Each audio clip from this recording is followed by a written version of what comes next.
Number 3 of the killer foods is white flour and products made from it. Let me begin by sharing with you how they make flour. They begin with a grain of living wheat. It has life in it. If you were to plant that grain of wheat before you started to make it into flour, it would grow a nice, healthy little grass plant. But the first thing they do with that living grain of wheat is remove the outer shell. It's called the bran. That's the fiber part. And that leaves little brown specks in the flour, and we couldn't have that. So you can buy wheat bran in the health food store. It's supposed to be something that's good for you.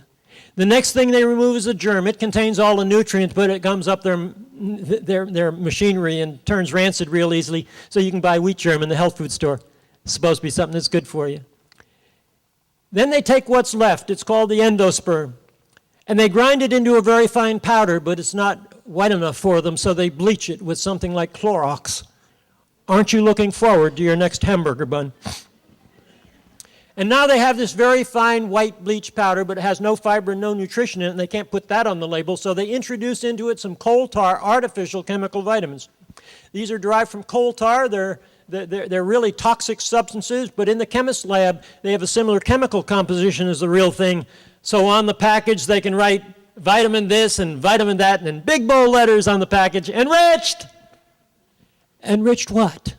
Enriched poison, my friends, that's what it is. And there's no way, shape, or form that white bleach powder can build a healthy living cell in your body or anybody in your family's body. But it can do something.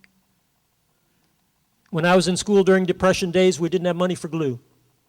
And so we took white flour and water, and we made the most wonderful paste. It would stick anything together. And can you imagine what all these white flour products are doing in your beautiful God-made bodies? Is it any wonder we have a tremendous constipation problem in America today? It is so bad that many people have to go to the store and buy dynamite to blast through. I mean, did you ever hear of a constipated cow? I got the most incredible letter from an 80-year-old Jewish man that got on the Hallelujah diet after 75 years of suffering with constipation problems. And he wrote me a letter telling me all about his problems. It was very graphic.